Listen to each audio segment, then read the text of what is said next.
जय। सदगुरु स्वामी समनदास महाराज की जय। ज्ञान भिक्षुकदास महाराज की जय। और ब्रजेश दास महाराज की जय।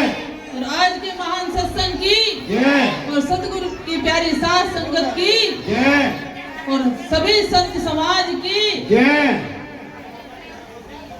आज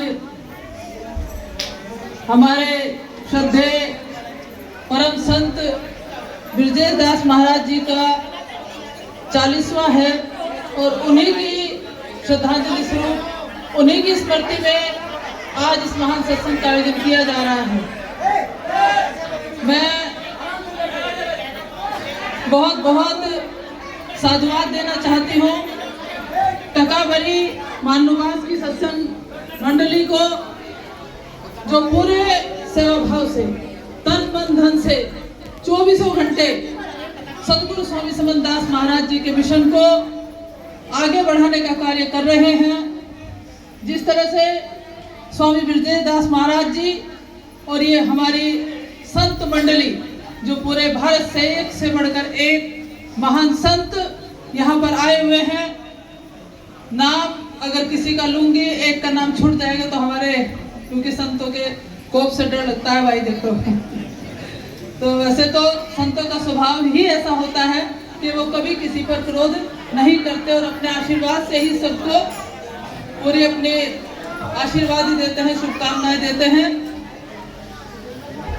और जिस तरह से ब्रजेश दास महाराज जी ने यहाँ पर सेवा की, अपना पूरा जीवन इस सेवा भाव में बिता दिया, आज उसी का ही परिणाम है कि हमारे इतने बड़े संख्या में श्रद्धालु यहाँ बैठे हैं, उनके अनुयायी यहाँ बैठे हैं, जो गुरु रविदास जी महाराज जी के नाम पर वास्तव में सच्ची सेवा कर रहे हैं। और जिस तरह से दुखद घटना ब्रजेश दास महाराज जी के साथ हुई, बड़े ही दुख का विषय है।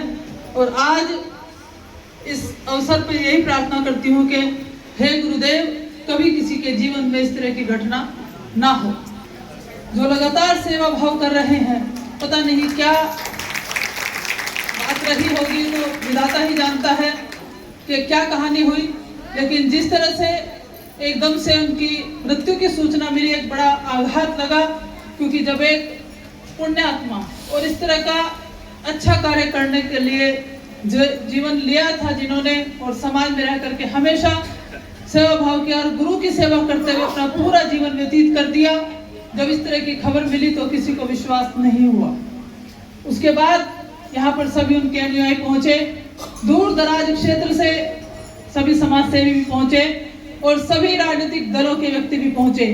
आज मुझे कहते हुए दुख हो रहा है कि जिस तरह से उस दुनिया सब इकट्ठा हुए, आज उनमें से मुझे आधे भी दिखाई नहीं दे रहे।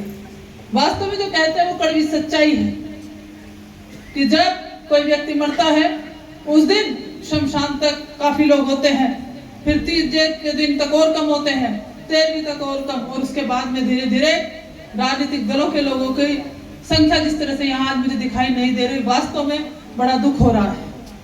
लेकिन मैं आप सबको अपनी ओर से आश्वस्त करती हूँ, जिस तरह से हमारे साथ सतपाल दास महाराज जी, मेघराज दास महाराज जी और यहाँ की सत्संग मंडली के कुछ व्यक्ति पुलिस के कप्तान के पास गए थे और उन्होंने हमें पूरा आश्वासन दिया था, एक एसआईटी गठित की थी कि यह एसआईटी इस पूरे प्रकरण का खुलासा करेगी, और वो इसमें लगे हुए भी हैं और काफी नजदीक इसके पहुंच गए हैं। अब बहुत जल्दी मैं चाहती हूँ कि वो सभी लोग, या सब ना जा पाए, जो भी आप तय करेंगे वो सब लोग एक दिन कप्तान के पास चलेंगे, क्योंकि अभी अभी ये घटनाक्रम जो हुआ है, क्योंकि बनारसी का जो झगड़ा हुआ था, मैं सबके सामने बताना चाहती हूँ कि उसके भी फैसले में हम निरंतर प्रयासरत हैं।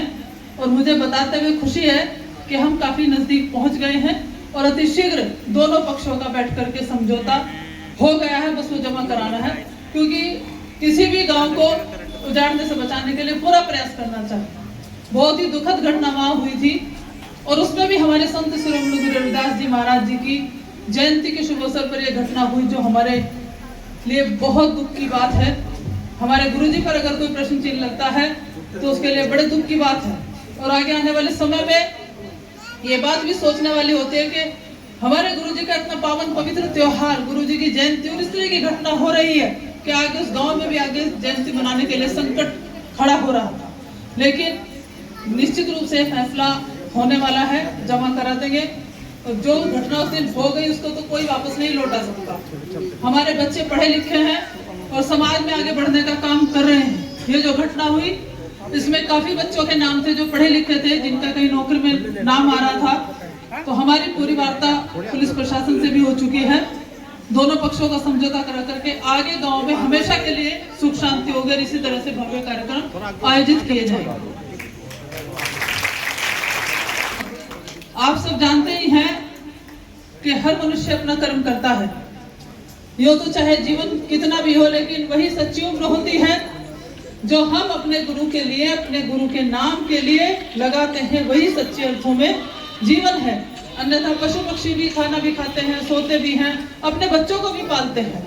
लेकिन सदगुरु देव महाराज ने जो हमें बुद्धि दी है, जो हमें चिंतन की शक्ति दी है, तर्क की शक्ति दी है, वो क्या है? परमात्मा के नाम की शक्ति और ईश्वर से मिलाने की ताकत केवल और केवल गुरुदेव में है, जो हमें हमारे विधाता के पास लेकर के जाते हैं, जो हमें गोविंद से मिलाते हैं। और उसके लिए क्या होना चाहिए? हमें हमारा मन और हृदय बिल्कुल पवित्र रखना चाहिए। गुरुदेव कहाँ निवास करते हैं? सच्चे हृदय में। स्वच्छता, सफाई, निर्मलता उन्हें पसंद है, और वही गुरु के नजदीक होता है जो निर्मल मन वाला होता है। और अभी हमारे एक संत कह रहे थे कि ये हमारी महिलाएं बैठी हैं, इनके बिना कुछ नहीं कर पाओगे। सारे सुख कहाँ है? इनके चरणों में, गुरुदेव के चरणों में। और जहाँ ये आश्रम, सारे तीर्थ और सारे धाम आदि यहाँ पर हैं, और हमेशा जितनी सच्चा सुख और जितनी शांति मन को यहाँ मिलती है, आप यहाँ से बाहर जाकर देख लेना, फिर उसी दुनियादारी में लग जाओगे। नहीं लग जाओगे। और यहाँ भूल जाओ सब कुछ, लगा दो अपने मन को गुरुदेव के चरणों। ज्यादा तो मुझे आता नहीं भजन, क्योंकि मेरी भी सेवा जैसी गुरु महाराज ने दे रखी है, उसी सेवा को करते हुए सारे तीर्थ धाम आपके चरणों में। हे गुरुदेव प्रणाम आपके चरण।